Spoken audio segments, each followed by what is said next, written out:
Nello storico cimitero di Greenwood, a Brooklyn, c'è un imponente mausoleo costruito come un antico tempio. È il luogo di riposo di John Anderson, un ricco commerciante di New York, proprietario di un lussuoso negozio per fumatori, volgarmente detto un tabaccaio, che sorgeva a Lower Manhattan. Anderson si trovò coinvolto in un caso di omicidio che scosse l'opinione pubblica cittadina dell'epoca nel 1841, delitto che rimase sempre irrisolto, famoso come l'omicidio della ragazza dei sigari. Fu uno dei primi casi che attirarono la morbosa curiosità del pubblico, anche per i sordidi dettagli rivelati dai tabloid popolari che in quegli anni stavano iniziando la loro ascesa. L'omicidio, ma soprattutto la superficialità delle indagini che non diedero alcun risultato, furono tra i motivi che portarono a riformare e modernizzare il Dipartimento di Polizia della città, oltre che l'ispirazione per un racconto di Edgar Allan Poe, l'inventore del poliziesco. Ciao a tutti amici di Valilla, oggi vi racconto una storia dimenticata, una storia che si svolge in una New York totalmente diversa da quella odierna. È agosto ed è il periodo perfetto per le storie noir. Prima di continuare vi rivolgo un piccolo appello. I nostri video sono visti da milioni e milioni di persone ogni mese, ma gli iscritti sono molti meno. Se volete sostenerci, ponete rimedio. Grazie mille. Nel 1841 New York si avviava a diventare la più grande città degli Stati Uniti, con circa 320.000 abitanti. Grazie ai molti immigrati irlandesi e tedeschi, i milioni di europei che cercarono fortuna nel nuovo mondo partirono in massa qualche decennio dopo. Attorno alle zone signorili come la Quinta Strada, Broadway e il Greenwich Village si allargavano squallide baraccopoli. La città era in costante crescita e brulicava di ogni genere di persone. Per garantire la sicurezza dei cittadini c'erano meno di 200 fra poliziotti, agenti e guardie, organizzati con un antiquato sistema di sorveglianza. Tra Liberty Street e la Broadway c'era il negozio di John Anderson, un locale di alta classe dove si vendevano articoli per fumatori, in sostanza una tabaccheria ma di lusso, frequentata dagli uomini più in vista della città. Oltre ai prodotti anche esclusivi, c'era anche un altro motivo a rendere così popolare il negozio di Anderson. Quel motivo aveva nome: Mary Cecilia Rogers. La ragazza era conosciuta in città come Beautiful Cigar Girl, la bella ragazza dei sigari, famosa per il suo bel viso e la graziosa figura. Mary Rogers fu assunta per stare alla cassa, con il secondo fine di attirare i gentiluomini della città e flirtare discretamente con loro. E infatti gli uomini accorrevano dai modesti impiegati fino a famosi scrittori. Il negozio di Anderson divenne una sorta di club di fumatori letterario, frequentato da personaggi come Washington Irving, Edgar Allan Poe e molti altri.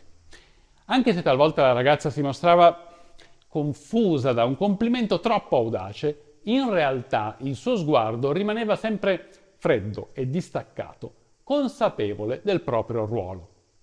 Mary Rogers divenne quindi nota in città, tanto da suscitare chiacchiere e pettegolezzi, perfino articoli sui giornali. Sul New York Morning Herald un giornalista metteva in guardia dai pericoli che potevano correre le belle ragazze, impiegate a bella posta per attirare clienti. Quelli senza scrupoli potevano condurle alla rovina. Purtroppo il giornalista dell'Herald fu profetico. Durante l'estate del 1841 Mary Rogers scomparve.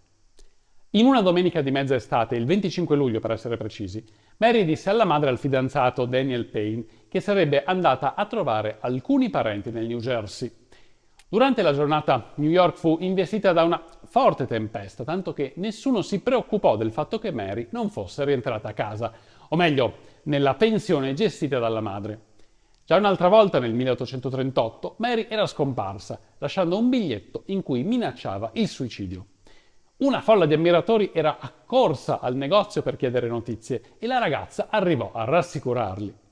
Secondo molti si era trattato di una trovata pubblicitaria di Anderson. In quel luglio del 1841, però, Mary non fece più ritorno.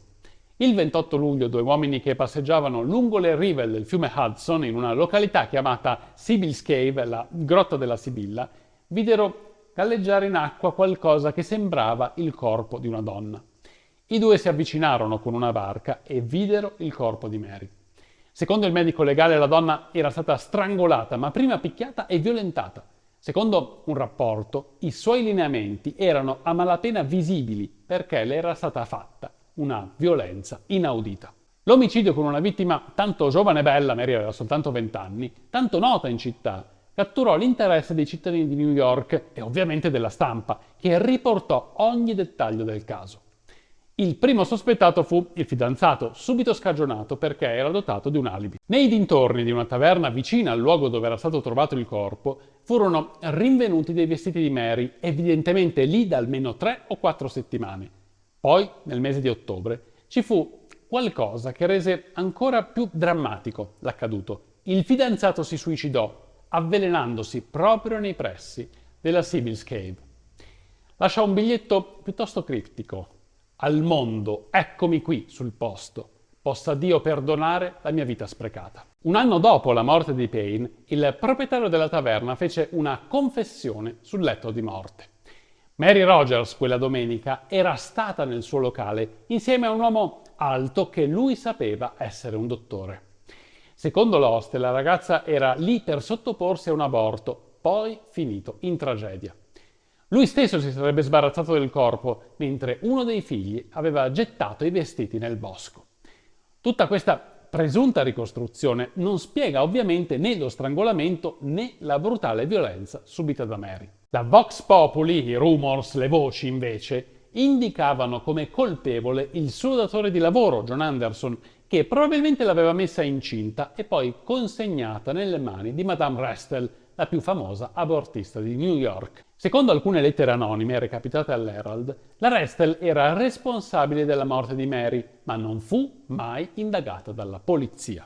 L'attenzione per il caso irrisolto, come sempre accade, fu distolta da altri efferati omicidi, ma lo scrittore Edgar Allan Poe scrisse una continuazione degli omicidi della Rue Morgue intitolando il racconto Il mistero di Marie Roget. La storia, scritta nel 1842, è ambientata a Parigi, ma Poe precisò: gli straordinari dettagli che ora sono chiamato a rendere pubblici saranno riconosciuti da tutti i lettori dell'omicidio di Mary Cecilia Rogers a New York. Anche nel racconto di Poe, come nella realtà, l'omicidio rimane irrisolto. Gli elementi che abbiamo per capire chi fu l'autore del delitto sono pochi o pochissimi, ma forse siete riusciti a farvi un'idea del colpevole. Secondo voi, chi era?